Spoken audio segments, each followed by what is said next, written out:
Welcome back to this episode of Inside RIC Athletics. I'm Andrew McCarthy, and to my left, I am joined by senior women's swimmer from Wakefield, Rhode Island, Alina Krafton. Alina, thank you for joining us today. Thank you for having me. So you just had your first home meet of the new year of 2024. You were up against Gordon after facing Western New England back in early November. I believe that was on Veterans Day. How did it feel getting back in your home pool in front of your own home fans and, coming out with a win against Gordon?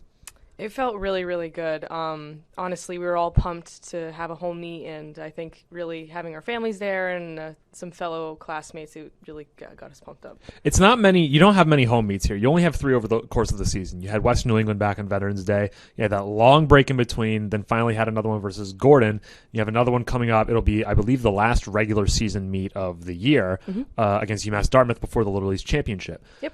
What is so special about competing at your home pool as opposed to competing on the road? And when you're here at home, you're really only up against one team. It's not necessarily a large facility where it can host 3 or 4 different teams. What's the difference between going on the road versus staying home?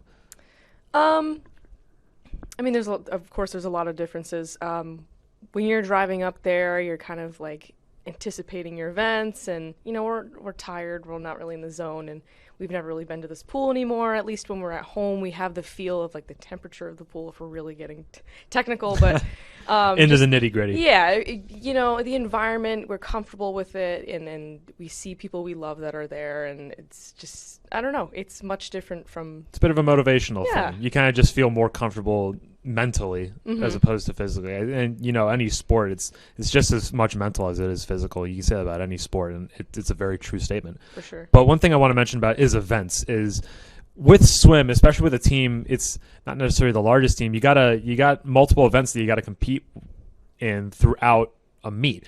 I noticed during the most recent meet you were on the road at University of New England.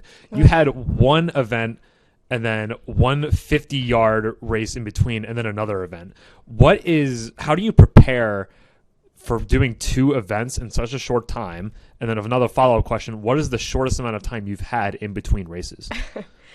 So for the first one, it really depends on the meet, but usually, and thanks to my coach, he kind of lays us out individually, specifically, so we each individually have like a break in between our events. But if there's a rare case where there is a short gap, there usually is a break in between, which aligns perfectly. But so if there is a small gap, we kind of just wing it. It was, I think, if I remember looking at the results, you did the 100-yard butterfly, then in between there was, I think, a 50-yard backstroke, and then immediately after you did the 100-yard freestyle. Yeah. And I'm wondering, like, your shoulders just must have been absolutely searing in pain afterwards. Oh my gosh. You probably just, please get me out of this pool, give everything you have left. And then on top of that, you also competed in the relay to kick off the meet.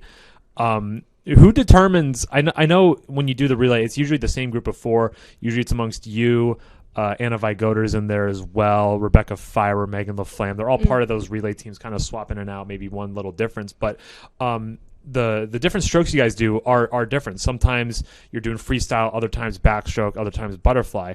What determines what head coach Barry Fontaine elects to have you do in terms of a relay or in those individual events?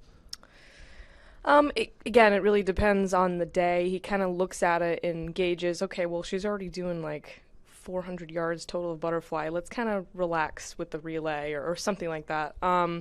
So, for example, this last meet that we did, I was doing a lot of sprints, so he decided to mix it up and put me in a 500, which is much more long distance, just to spice it up, just to get a gauge to see, I wonder how she will do in the long distance, because I'm never long distance.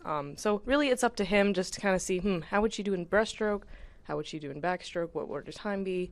And that's how he usually gauges, okay, well, this is definitely a butterfly or breaststroke or whatever.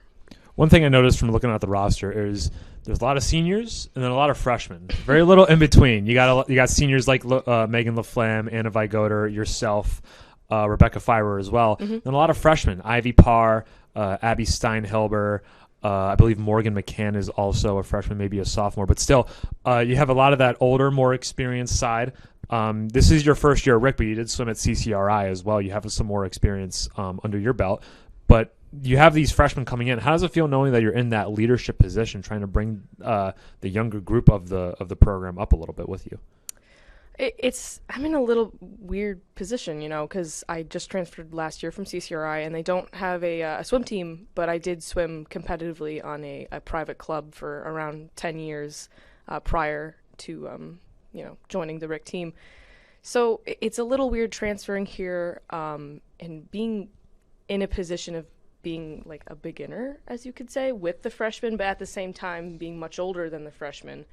So in a kind of weird way, I kind of bring both parties together because I'm the same age as the seniors, but at the same time, the freshmen, I'm in their same position as a beginner. You're really that glue that kind of keeps the team together. You have a foot in both ponds. You kind of, whatever other people on the team may be experiencing, you probably have that same experience and you know what they're going through. You're very empathetic, is I guess what I could say.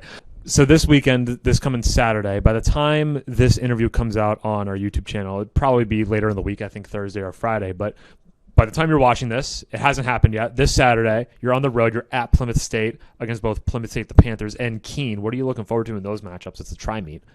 Honestly, personally, I've never been up against these teams, but I'm sure the fellow seniors like Megan LaFlamme have been up against these teams, so I'm not really sure what to expect. But I'm really excited to see what we get out on the pool that Saturday. I think that's all the time we have for today. Alina, thank you for joining us. Best of luck later on down the line this weekend against Plymouth State and Keene State. One more home meet this year against UMass Dartmouth, the Corsairs, and then it's Little East Championship time. Thank you for having me. No problem. Thank you, and thank you for watching this episode of Inside RIC Athletics. My name is Andrew McCarthy, and we hope to see you next time.